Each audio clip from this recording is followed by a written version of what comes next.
各位观众朋友，早早，欢迎收看6月18公司台记台早起新闻，我是丁雅纯。新闻头家先来关心到海军民团男传出24岁生后的上兵，讲无要搁做兵啊！16暗时就趁军舰出海，全队船顶跳落去海里，受气到和平岛，甲大船公司的保全讨救兵。送病院检查是确定健康无问题，已经互军方带回去啊。海军表示，有可能是家庭的问题，才会想要来做刀兵，会搁来改辅导。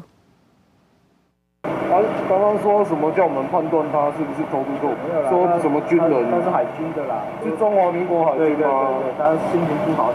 舰上跳。消防人员到现场，一度怀疑这对海内底收起10人身份，经过确认，伊是伫海军民团舰顶，互一个24岁生后的上兵。学生能力入海多久？知道吗？游了2、3个小时。这上兵讲，因无想要做兵，才伫军舰出海无久了就跳海，受水到和平岛公园，体内未堪了后，找大船公司的保全求助，送医检查无问题了后，只是透早由军方人员抓登去。那他其实平常表现的部分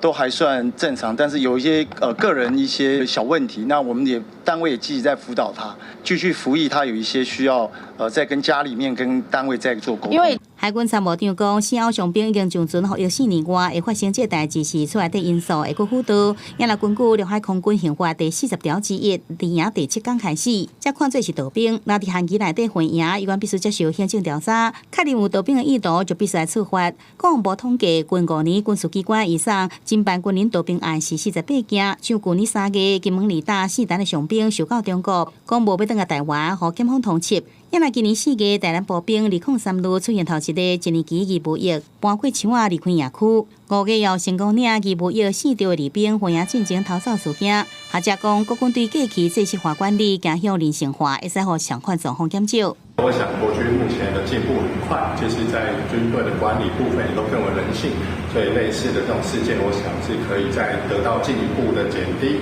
国防部长顾立勇上任了后，已经宣布取消官兵休假汇报，严格调查立委受到围剿基层官兵的定情，讲部队无落实安尼做。顾立勇讲，会伫部内会议，搁再要求严格执行，拄到状况才需要汇报，来减轻官兵的负担。记者综合报道。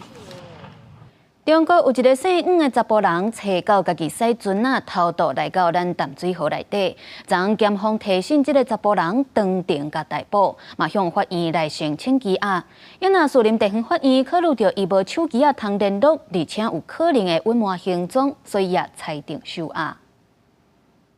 为什么要来台湾？为什么要来台湾？你后悔来台湾吗？不会后悔。穿旧色衫、双手扣手铐去哩犯人车，进前开一台小艇船撞入淡水河口的中国籍姓黄的查甫人讲，伊无后悔来台湾。这个姓黄的查甫人找到驶一台快艇，经过260公里的海峡，直接冲到淡水的渡船头，还佫弄到一台交通船，当场获海巡人员逮捕。船扣留人是依照违反列出国家移民法刑案，发现可能伊无载通信器材，想要暗砍平装，所以裁定收押禁见。被告是大陆地区人民，在台没有固定的住居所，有事实足认有逃亡之余，又有被告之犯罪手法缜密，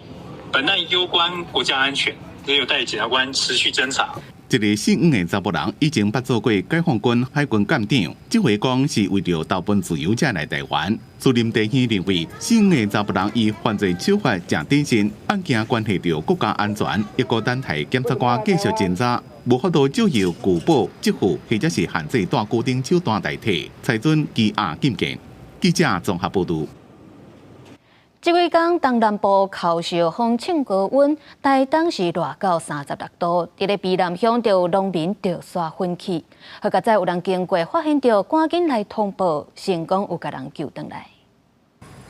日头正炎，天气正热，尤其伫咧田内面种植的农民，更加是热伤害高危险群。昨伫台东的卑南乡，就农民敢若是热到挡袂牢吊山，人昏倒伫咧火车的驾驶座，附近的农民赶紧叫救护车。有可能是热昏的啦吼，太热了这边。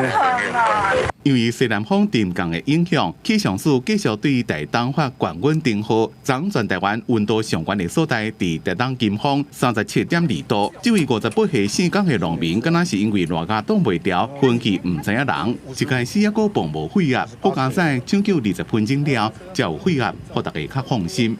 刚刚3点多我来田里啊，而且以为他睡午觉，结果后来我4点半再回来，我要拿垃圾去丢，怎么还在睡啊？因为他车门挡到人家要过路的，所以我才想说给他叫醒，拍都叫不起来。好佳在附近的农民发现无声着，赶紧叫救护车来救带。救护人员也伫咧车顶查看有药啊无，了解伊的病史。卫生部提醒大家，容易因为天气热造成热伤害族群，包括幼儿、囡仔、65岁以上的视大人、慢性病人，抑佫伫咧厝外工作的人，一定要保持身体凉爽，加啉水，补充水分，提高警觉。记者综合报道。咱今仔日有关是又搁热又搁热的天气，中部以北拢得爱注意可能会落西北雨。咱做回来看分图。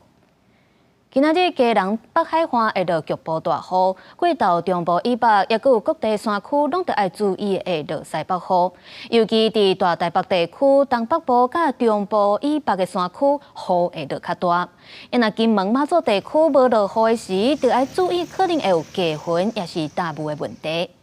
气温的方面，全台高温有到32度至34度这么悬。气象署嘛针对台东地区来发布甘仔式的高温警示，提醒东南部可能的靠小风，大家得爱注意有风着伞。因为受到海上风面的影响，北部、东半部地区到拜三进前是拢爱注意的熊熊落大雨，而且天气热，这对流往过头嘛爱注意会落西北雨。拜五就是夏至，对拜四开始，受到太平洋高压的影响，就会开始出现热甲互人挡袂牢的高温。气象署讲，台湾即马透南西风，北部海面上有一个风面，加上热对流真旺，北部、东北部地区拜三进前爱注意熊熊落大雨，其他地区爱注意过头的西北风。因为北部沿海、南苏、绿岛、甲马祖受风面的影响，爱注意8级到9级的强风。今明2天都还是在锋面的前缘哦，天气上还是比较不稳定一些。随后到周3之后呢，随着高压逐渐的在增强，这个锋面也逐渐的往北移动。那可以是周4一直到假日这一段时间，天气上呢会越来越稳定。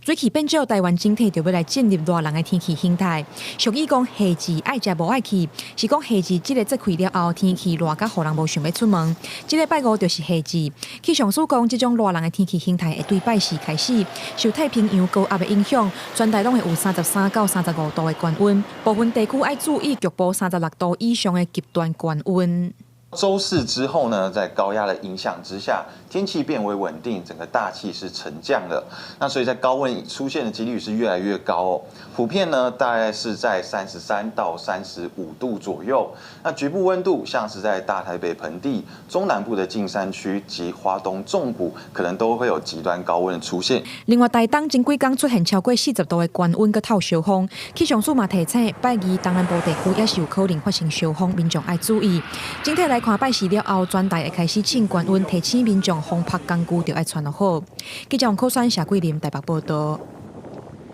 今仔日阁有啥物大代志？带大家做回来读早报，先来看自由时报。有一对翁仔某互相指控对方有外缘，因上网去买已经有证人签名的离婚协议书，翁仔某签咧就去登记离婚。不过落尾女方主张，这证人根本就无熟悉，嘛无亲身来见证离婚是无效的。台南地院嘛判定这段婚姻的关系有缘存在。过来是联合报。土地银行等8大公股行库是要来强化新青安贷款的管理。未来除了爱签设计书，行库嘛会去追查敢有少年人借名义去互人贷款买厝，甲厝税互人一寡违规的情形。若有，就爱甲补贴利息的钱还转去，而且会减少宽限期，也佮有缩短纳贷款的期限。落尾是中国时报。台湾民意基金会公布民调显示，针对敢有支持行政院对国会职权修法来提起复议案，有51.9%的民众支持，33.5%的民众无支持。台湾民意基金会嘛表示，国民希望会当来了解调影到底是咧原啥。佮来看到，即阵有台湾的艺人讲，收到中国北京影视公司的批，讲若准配合因发布指定的内容，就会去到小界去中国发展的机会，一档会当赚上千万，甚至佮要招台湾的艺人来做政党，目标就是2026年的选举。内政部强调，人民有做政党的权利，毋过袂使受到境外势力的指示甲赞助，违反国安法会当关7档以上，罚1亿的罚金。台湾歌手谢和弦进前面册讲，收到自称是北京珠江影视传媒有限公司的批，讲若伫面册发布建构新型两化关系内容，对斗相共介绍中国头路，年收入大票千万，无邀请艺人组成台湾拥护党参政，因为进前网红波特王就捌亚出中共当今邀请网红去对华拍片，佮引起中共文化通奸手法的讨论。你现在在影片当中把中国的好话说尽，到底是真心觉得好，还是因为你收了钱只好说中国好呢？政府要密切的来注意，然后任何的这个新的一些发展趋势，我们都应该谨慎小心。立委质疑中共通奸罪法已经扩大到文化娱乐层面，要求政府反制。毋但谢和弦艺人何以基16也伫面册发文，受到同款的批，佮强调几啊个月进前已经收过1摆。组一个党。然后，而且要找于天当党主席，这个算是很荒谬的事情。我会更怀疑说，这是不是这个民进党党内的新一波的政治斗争？还要成立那个政党，这跟我们台湾的政党成立是有很大的出入，所以我个人认为，通通都是假新闻啊。批内底讲到组成台湾拥护党点名民进党政治批以天做党主席，佮计划2026年投入地方选举，以天甲这个进程拢无回应，暗过批出来已经引起讨论。立委会咧透过相关单位查证真假。这个情况有一点真假难明啦哈，所以我们现在还在透过相关单位去掌握到底真实的情况是怎么样。内政部也是警人民有主动的权利，暗过并接受境外势力指示资助，才被正做通奸工具。照国家安全法规定，违反的人相关应处7年以上有期徒刑，1亿以下罚金；违反反渗透法应处5年以下有期徒刑，罚1,000万以下。记者综合报道。昨昏有几啊只中国的民航机飞过咱金门马祖的天顶，民航局表示，中国的航管单位有通知讲，因为天气的关系，有可能有民航机会飞过咱金门甲马祖的天顶。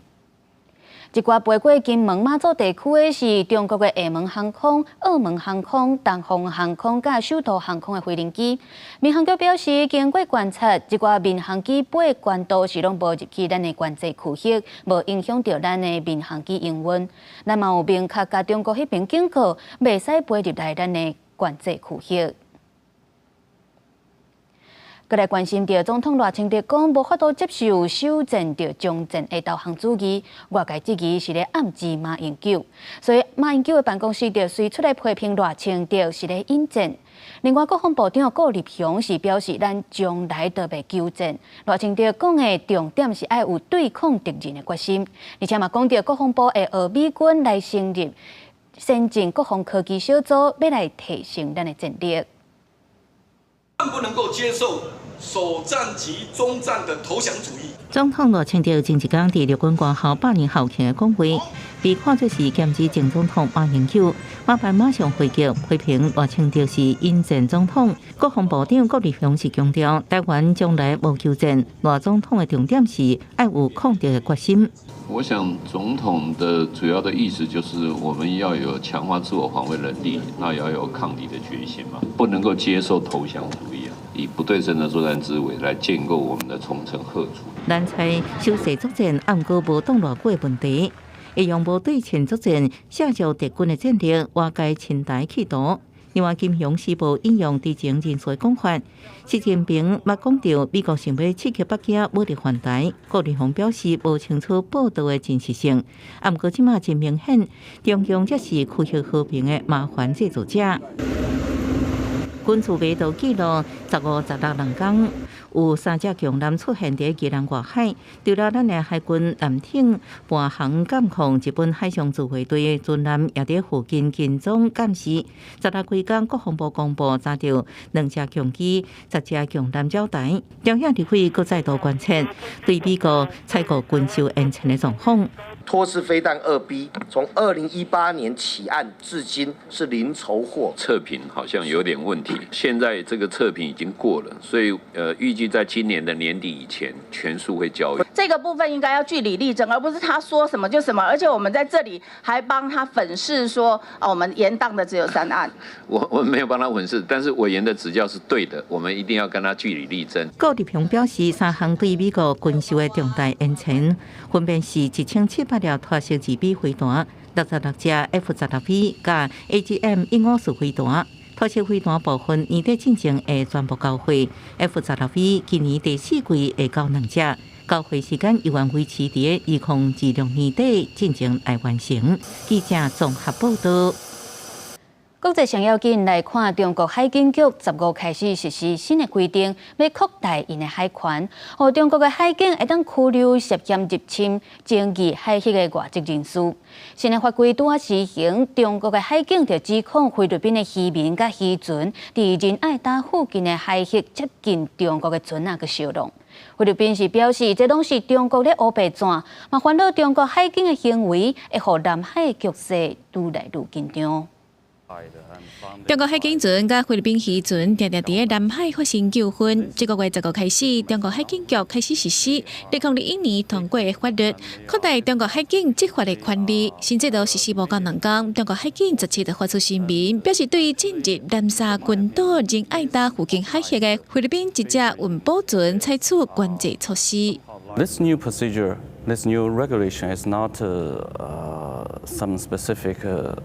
anti-Philippine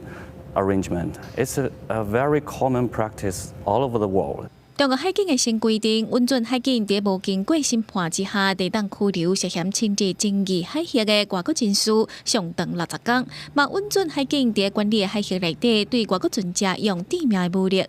雖然菲律賓知影中國嘅新規定特別上路，不過菲律賓嘅軍事首長有關敦促菲律賓漁民繼續喺南海專屬嘅經濟區掠魚啊。上海船隻17日發生燒弄了後，中國海警表示是菲律賓運補船違插中國海警嘅警告，用無專業嘅方式調降危險接近中國正常歷行嘅船隻，才發生燒弄。They are disguised fishermen. They are paramilitary forces, and actually. For my opinion, these organized fishing affairs are somehow like the riot in the sea. 對中國指控，菲律賓武裝部隊公共事務辦公室反駁，表示中國海警對菲律賓船隻採取野蠻甲無人道的做法，無同意中國有欺騙性甲互人誤會講法，也毋過嘛未說明菲律賓補給入的細節。菲律賓總統小馬可斯嘛煩惱，中國海警的新規定會有關南海的緊張情勢。菲律賓已經喺15號向聯合國提交申請，講有權確定因大陸片的外部界限到西部的巴拉望到外海350海里，這是聯合國海洋法公約允准的上大範圍。講是新聞台上朋友。以色列戰時內閣的中間派頭人退出了後，總理納坦雅胡就遂宣布解散戰時內閣，可能會當減少來自強硬派的財政部長甲國安部長的壓力。不過，所落來這戰爭的決策特別交予安全內閣，其中就包含這個強硬派的部長，恐驚是讓這停火協議獨派超切。伫咧中間派反對黨領袖甘茨宣布退出戰時內閣了，大家就伫咧要總理納坦雅胡正緊就會解散由6位成員組成的戰時內閣。Was a prerequisite put in by member of Knesset Benny Gantz. With Mr. Gantz leaving the government, there is no longer a need for the war cabinet. 自從甘茨8天前退出戰時內閣，就傳講有極右的部長想要保衛。納坦雅胡這項決定會當幫助緩解財政部長史莫崔克加國家安全部長班吉維爾等這掛強硬派人士，要求改組戰時內閣的政治壓力。以色列國土部報道，戰時內閣時期所討論的這掛問題，將會交予14位成員組成的安全內閣。班吉維爾加史莫崔克攏佇咧內面，這掛較敏感的決策將會採用加這掛部長，包括是正式内阁成员的国防部长格朗特、政治事务部长德穆尔等人磋商会谈。That could complicate international efforts to broker a ceasefire between Israel and Hamas. This doesn't bring his government down, but it transfers most decision-making or important decision-making back to his security cabinet. That is a broader body of senior cabinet ministers. Many of them are hardliners who oppose the ceasefire efforts and want to press even harder with the war in Gaza. 以色列国防军表示，解散战时内阁并未影响指挥作战系统。公司新闻黄文玲编译。咱台湾是亚洲头一个同性婚姻合法的国家，因那泰国其实伫咧2001年就开始咧争取合法的同婚，一直到2022年才通过婚姻平等法这个法案。今年3月，众议院通过同婚合法化的草案，所落来就等参议院来投票。若是通过，泰国就是东南亚头一个同性婚姻合法的国家。一个伫窗仔门边压花，另外一个坐伫碰椅看册，有时开讲几句，看起来是上界正常自然的家庭生活。碧瑶甲安一对泰国伴侣已经交往4年啊，有要共同度过一生的这个打算。也若泰国国会有希望伫最近通过同婚法案，互因充满希望，希望这立法了后，当这族群生活会用更加有保障。เราก็บิวเห็นคู่หลายคู่ที่อยู่ในภาวะจะเขาเรียกกึ่งไม่สามารถตัดสินใจในชีวิตได้แล้วก็มันต้องมีคนที่สามารถตัดสินใจในชีวิตได้จะเป็นลูกหรือไม่ก็คู่สมรสที่มีทะเบียนสมรสเท่านั้นค่ะ甲其他亚洲国家来比较，泰国社会对着 LGBT 族群较优先。不过，伫实际上法律层面，亲像已经结婚的族群报税，也是有伴侣签署医疗同意书等，依然是无啥顺利。尽管上早伫2001年就官员开始来推动这同婚，不过近年来才看到这希望。去年国会大选期间，当时的主要在野政党拢对同婚表达支持。为泰党出力政权了后，现任总理赛塔也讲，将同婚列入重点推动的项目。今年3月，众议院以压倒性票数通过同婚法案。参议院是伫4月一读过关，18要进行2读甲3读。若顺利通过，泰国正做东南亚头一个，也是亚洲第3个同婚合法化的国家。พอกฎหมายออกเราก็จะไปจดทะเบียนกันค่ะเพราะว่าเราก็รอคอยมานานเนาะแล้วก็คิดว่าจะจัดการเรื่องต่างๆในชีวิตได้ง่ายขึ้น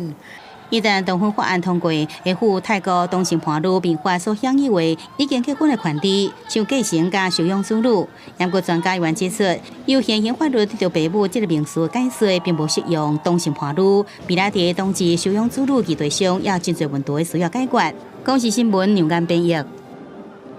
国际上，还阁有啥物要紧代，带大家做回来看世界。罗西亚克里姆林宫公布，总统普廷18、19要去北韩国事访问，接落来阁要去访问越南，推动罗西亚甲越南的全面战略谈判关系。保育组一个秘书长表示，必须爱互援助罗西亚的中国付出代价，而且稳定提供武器给乌克兰，战争才有法度收煞。也讲到北约正咧讨论要部署愈侪核武。因克里姆林宫表示，讲这款话敢会互局势愈紧张。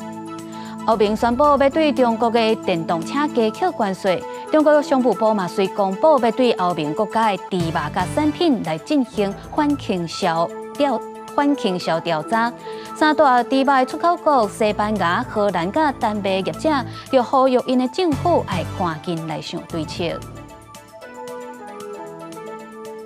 镜头转来看国内，嘉义民雄的福乐国小昨举办毕业典礼。不过，礼堂的轻钢架天棚算是雄雄落来，去卡到2位家长，赶紧甲伊送病院治疗。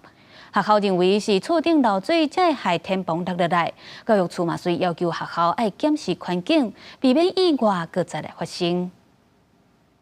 天棚落伫涂骹，设一碎壳壳，顶面的轻钢架是有已经凹起的分者。该关民雄乡福乐国小17早起举行毕业典礼时发生意外，礼堂天棚突然崩落来，造成迄当时伫下面2名学生家长受伤。毕业生致辞的部分，然后后方就听见很大的一声东西掉落的声音，刚好有2位家长在下面，然后就砸伤。今天是毕业典礼快要接近尾声的时候，然后这个板子可能因为它的含水量太重了，以至于这部分的一个板子就掉落。学校初步检判是触电泄漏造成天棚承受相当刷落落来，目前已经将礼堂封起来。嘉义县消防局10点左右协报到场紧急救护，2名受伤的人分别是36岁到39岁女性，头壳拢有刮伤，其中一位手也受伤，全送往嘉义基督教病院治疗。2名女性年约36岁及39岁患者，头部有些许外伤，意识清楚，给予相关处置后送往嘉基医院救治。请学校一律再先行检修一下，是不是如果有漏水的部分，要先行做一个漏水处理哈，避免这个危险的事情再次发生哈。我们这边会督促学校来全面检视。嘉义县教育处强调，会请学校全面检视校内空间环境，避免类似事件的发生，也请督学表达关心慰问。那2名受伤的家长经过治疗了后，拢已经返去厝休养。记者综合报道。有民众进前去树林夜市买李亚签，头一粒就发现到有生菇，赶紧配出来无食落去。台北市卫生局表示，会派人去稽查，若是查到有问题又阁无改善，会当甲因罚6万块以上的罚金。夜市内底各式各样的小食，互人看了到地真想要食。不过，真正有民众到台北树林夜市买这个糖仔肠，确实发现竟然生菇啊！外面大家看到了后，引发议论。我会觉得这间店可能之后不会再来，因为他们就是在卖东西，他们没有先注意食安问题，然后我就直接卖给客户。蛮呕的，因为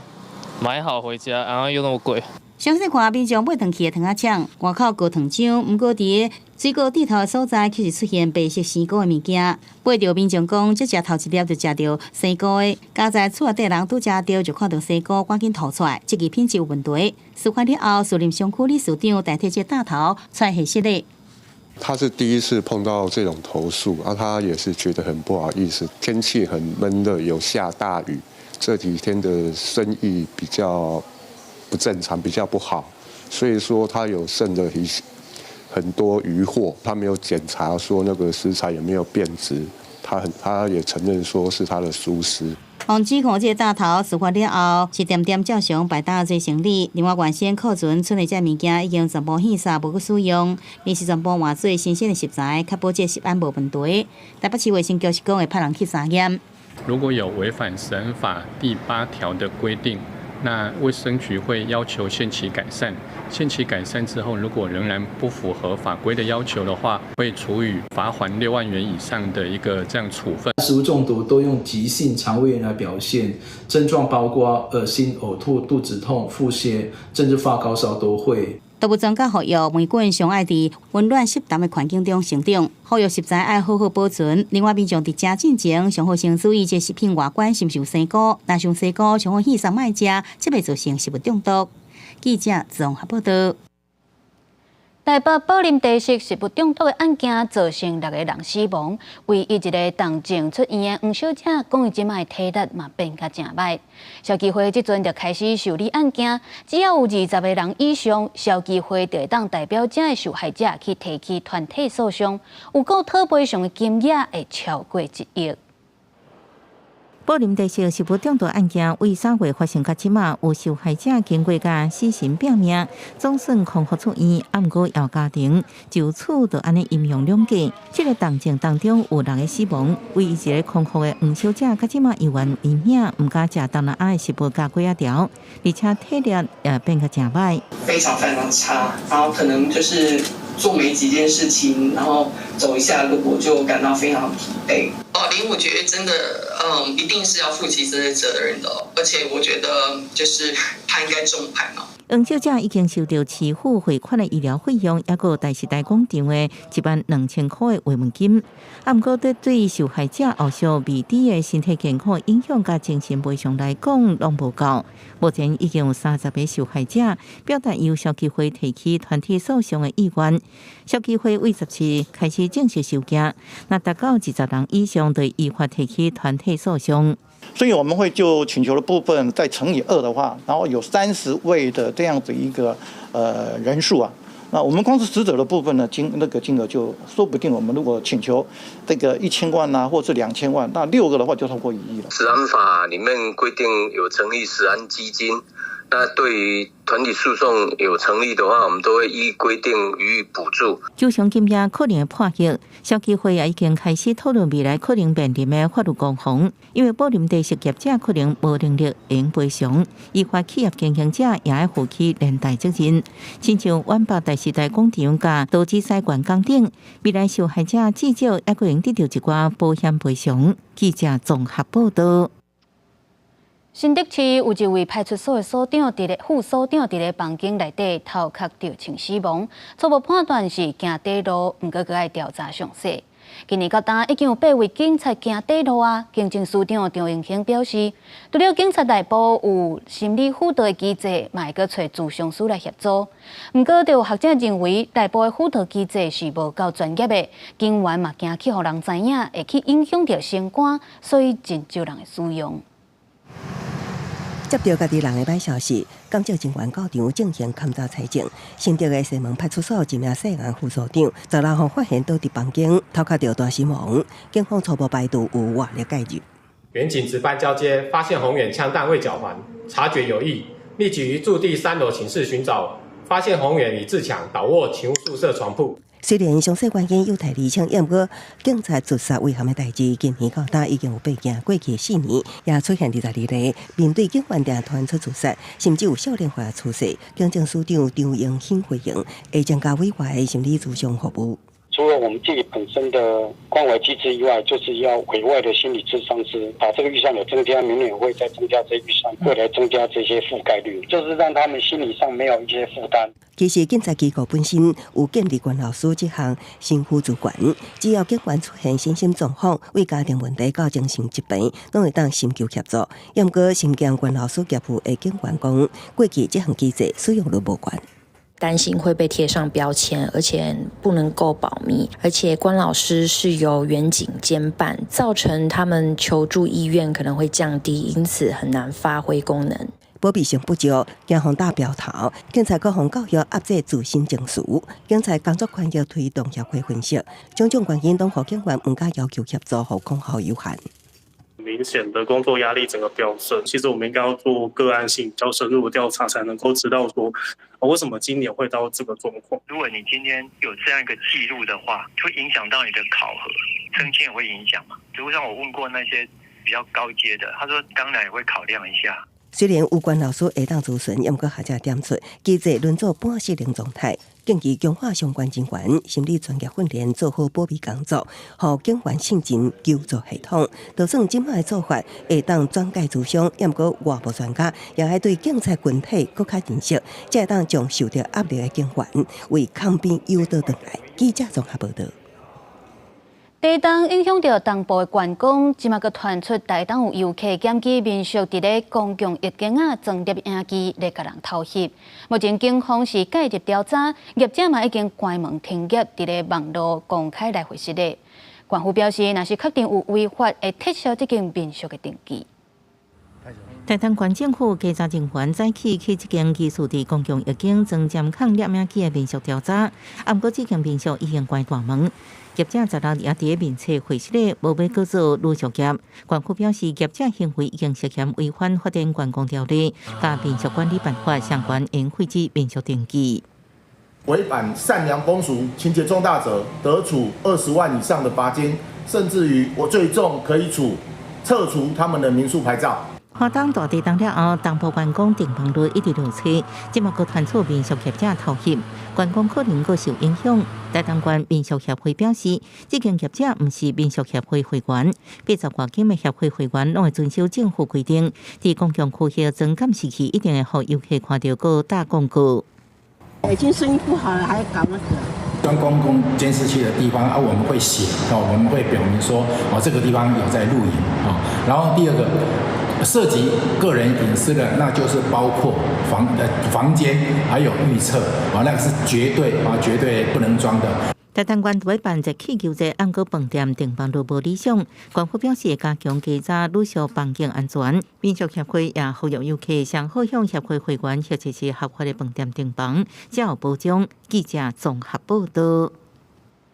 台积电要伫咧南科嘉义园区起2座先进封装厂，不过第一厂5月拄开工，就去挖到可能是未知的物件，目前已经先暂停施工。南科管理局表示，台积电会提早来起第2厂，等咧申请建造，未去影响到起厂房的进度。工地有封锁线禁止进入，台积电选定南科嘉义园区，立起第一座可化式先进封装厂，5月才动工，未得到技术挖到位置，目前已经暂时停工。有通报本局发现了疑似的遗迹，那依照文化资产保存法的规定呢，已经暂时停止施工，而且呢，我们已经邀请了文化资产的委员进行现场的勘查，也开了审议会。那委员呢，原则上呢同意呢抢救挖掘。审议委员会到现场勘查，决定抢救挖掘，后续依照民族法规定办理。不过，这安尼地势停工，互外界好奇是不是影响台积电的建厂开发进度？目前因应这个状况呢，台积电它调整工序，就把 P2 厂同步启动建厂。那目前南科管理局全力来协助他们相关的申请。台积电顶礼拜已经向管局申请第2厂造地建厂，建造还在申请当中。实际去园区第1厂虽然内部已经停工，免高向伊靠乌，不过17下晡，议员因看到怪手甲工人在整理外口的环境。每天差不多6点就开始赶工，有时候做到晚上差不多9点至10点这样。南科管理局强调，等相关文资抢救完成，第1厂就应继续施工，加上第2厂提早施工，有关2厂的整体施工计划未受伤过大影响，会全力协助相关行政程序。记者综合报道。来看卫福部公布上新的国民死因统计，癌症连续42档排伫咧台湾人10大死因的头1名，心脏病甲肺炎是排伫咧第2、第3。因为死亡的人数比前一年减少2800多人，主要就是因为新冠肺炎死亡的人数减少。卫福部公布上新个人死亡原因统计结果，112年死亡人数105,575人，比111年减少2863人。进一步看死因分析，癌症依然是10大死因的第1名，已经连续42年是第1名。第2、第3是心脏疾病甲肺炎。新冠肺炎111年是第3名，去年降到第6名。脑血管疾病、糖尿病是恢复到疫情进前的排名。112年跟111年相比，那大概是少了5000多人。那在去年因为 COVID 而死亡人数大概是8000多人。从今年年初到现在，目前大概是1000例左右。目前预估呢，今年的一个死亡率呢可能会低于去年。伫癌症死亡发生时间点悬，112年平均每9分53秒就一人因为癌症死亡，比111年10分7秒近14秒。去年癌症死亡人数是53116人。10大癌症死因的顺序甲111年同款。癌王肺癌依然是10大癌症的第1名，第2名是肝甲肝内胆管癌、结肠，第3名直肠甲尻川口癌。去年癌症死亡的年岁中位数是70岁，男性69岁，女性72岁。所有癌症都是一样，它的成因不明。实证上面告诉我们，肝癌的成因中有60%到70%是病毒性肝炎引起的，就是各位所耳熟能详的 B 型型肝炎为主，有20%的这个肝脏的问题是跟脂肪肝有关。大致做是虽然癌症为71年开始拢是10大死因第1名。不过，为统计资料顶悬，研看到45岁到64岁，还有65岁以上老大人，事故伤害死亡拢是跋倒排名第2，所以要提防老大人跋倒的风险。另外，65岁以上自杀死亡率虽然比111年下降，不过其他年岁层有回升到疫情进前的水准的趋势，都要继续来关注。记者综合报道。阿东病院急诊医学部医师进前伫咧网络写讲，急诊室咧抢救病人，医护人员是吵甲要无命。5大医护团体就做伙发出声明，讲毋若是阿东病院的急诊，这医护人力长期不足是规个系统性的问题，所以呼吁政府应该着爱针对人民的健康来投资。阿东病医急诊主治医师朱胜温下诊了后记录迄暗乌型状况，连续2个乌卡病人上来用掉病医最后2台也却无抢救，其中一位紧急事回港时间多位状况级别病人陆续送入急诊。迄暗因为大量护理离职关系，当前急救区原先只会当派出2个护理师，后手才增派人力，超量工作互团队强要挡袂掉。朱胜温指出，经过良好训练，会当同时处理多位急动症的专业护理师，即马制度唔改，为期4、5万，制度唔改，人留袂掉。在第一线抢救生命的这些医护团队，包含护理师的待遇，不如是在医美的这些护理师的一个待遇，点值不断打折的结果，是造成医院的这个收入面频频的一个下滑，而这样一个结果，当然没办法给第一线的医护人员最好的一个薪资跟待遇。对此，台湾病医协会、医师工会全联会、护理师、护士工会全联会等5大医护团体共同发出声明，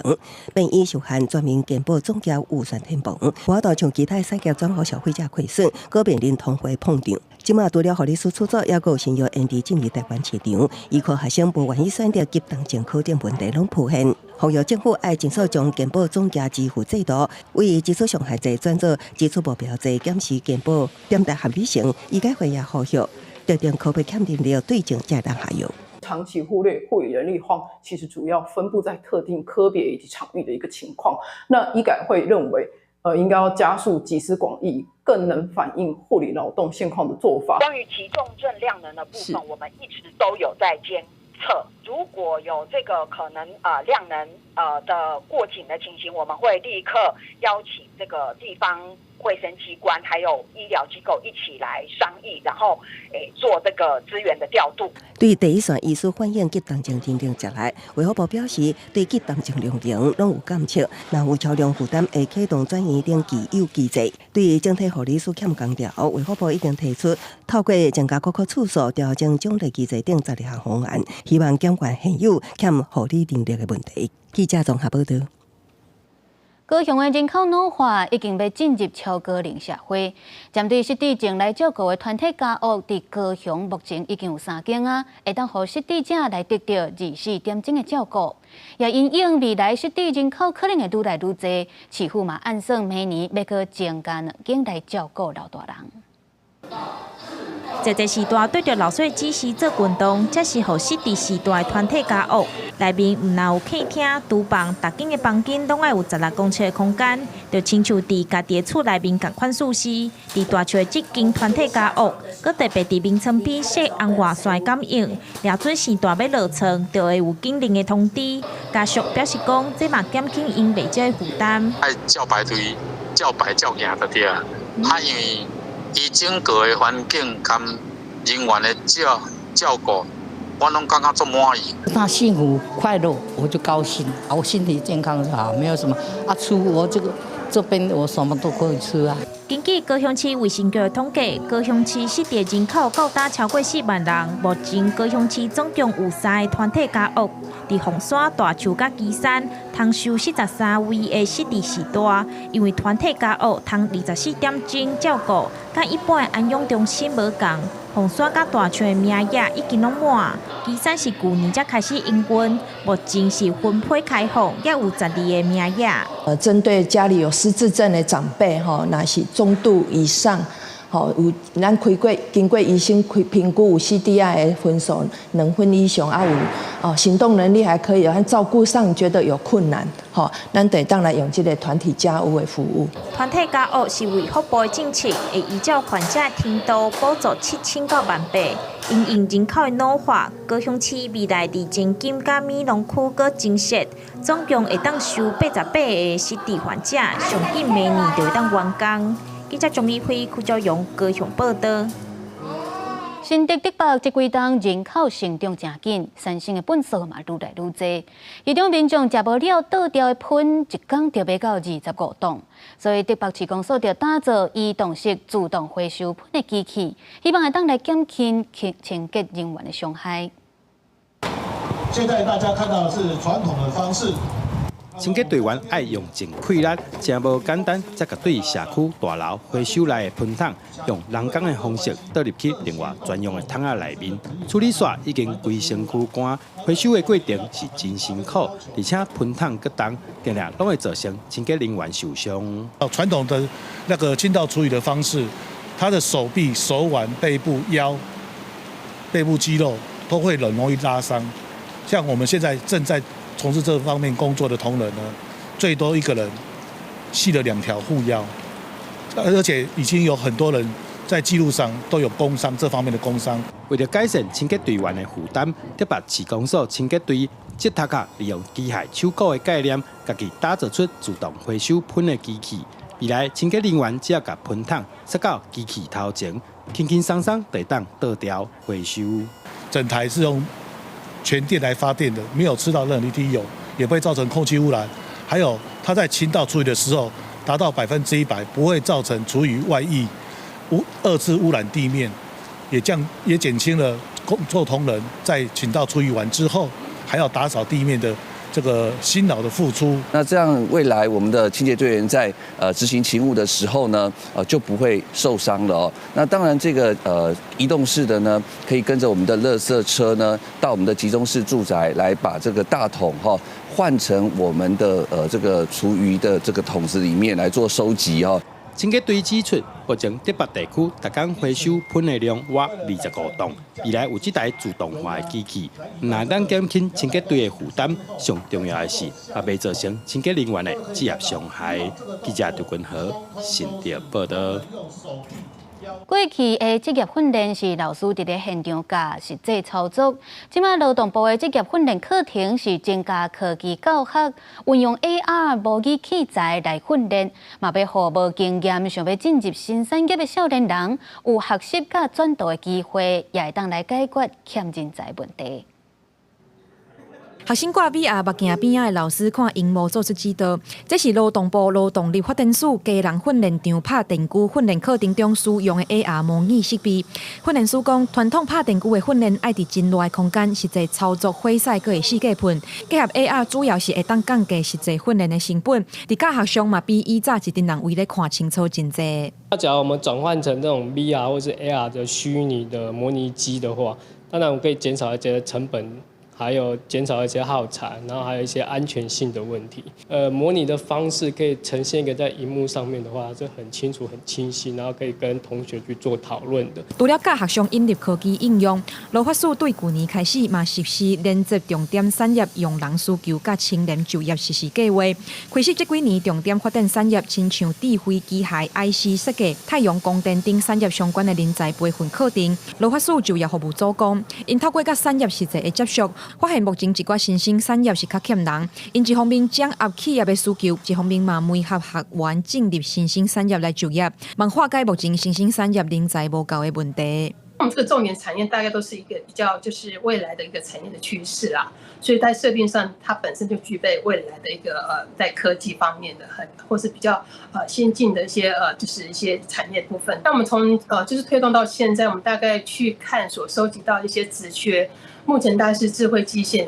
的之类，目前的职缺看起来是比较多了。台湾这几年产业快速转型，劳法署讲新兴产业需要更较多人才，因开这课程上主要是帮助想要投入新兴产业的少年人免惊无学习经验，嘛望产业的发展会当更加顺利。记者柯选郑俊佑家人报道。台中大雅有一对读高中的双生仔兄弟，平常时因爸母伫咧夜市摆摊做生意。因休困时嘛去斗相共，这两个囡仔课业嘛拢毋免爸母来烦恼。今年伫咧高中的会考，摕到5A 10个加的好成绩，未来会做伙去读第一志愿台中一中，继续来打拼读册。摕会考成绩单，这对姓姚的双生仔兄弟，伫今年高中会考表现正赞，摕5A 10加的好成绩。希望就是3年后的学测，希望自己的成绩也可以这么好。然后就是自己主要是可能会想要进入像台积电这样的大公司，因为2个在不同的班级会有不同的老师，所以可能有一些小诀窍啊，或者是说那个老师怎么教的，就互相分享、互相教对方这样。爸爸妈妈不会强制，对，就可能会问我们一下，然后其实主要就是我们也想要去为他们分担一点工作。这对双生的兄弟读台中大艺大华高中，这摆高中会考2人拢考5A 10加的好成绩，确定应进入第一志愿。爸爸妈妈平常时伫夜车排打上班到新店，假日是伫苗栗或者是台中，用要无应该透早才会转去，无精力甲时间照顾2个兄弟。毋过2人真大心，毋但会去夜车斗3工，佫会利用时间来读册。平常从小5开始就帮忙家里买夜市，尤其在假日的时候更是非常的辛苦。我不确定你读很多书，你一定会很成功，但是我知道你拥有很多知识，你的选择可以有很多。妈妈讲，夜车的生理是看天食饭，倒位有人倒位倒位去，一礼拜起码有4天暗时拢爱排打。虽然无法度常常陪囡仔，不过伊希望用家己做例鼓励2个兄弟，朝向家己的目标努力，未来对社会有贡献。记者综合报道。镜头来看希腊的科孚岛海堡，10日有找到一位失踪的美国游客，不过已经死亡啊。这是10月9日希腊第5个热死的观光客，因为当地即阵受到热流的影响，高温超过40度，外国游客佫爱去拍照，钓沙甲热衰竭的风险就愈大。直升机伫咧空中飞，继续找失踪的游客。伫希腊真有名的度假胜地科孚岛，全国有几多位游客失踪。救援另外一个牵搜救狗来斗3工找失踪的游客，不过也是一直传来歹消息，有一位失踪的美国游客，10日伫咧海沙堡互人发现的时阵已经死亡。真侪外国游客拢讲天气实在有够热。The heat also is very hot with the sun like today, and I've learned that one man died because of this heat. Now,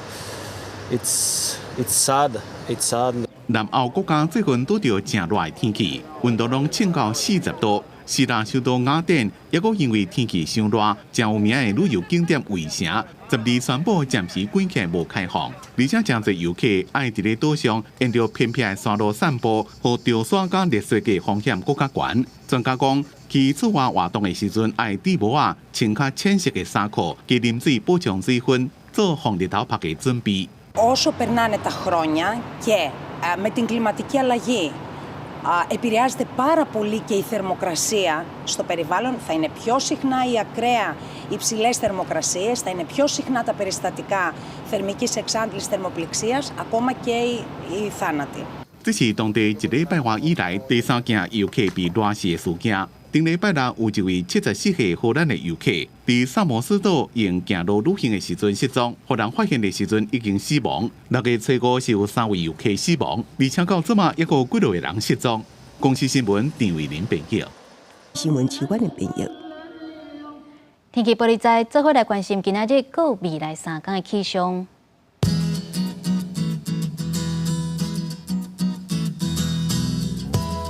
北部地区27度至33度，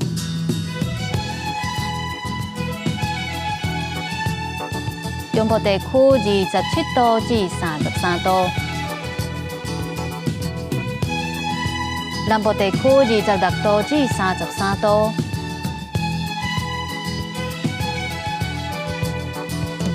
东部地区26度至33度。外岛地区24度至31度。继续来关心未来3天的气象。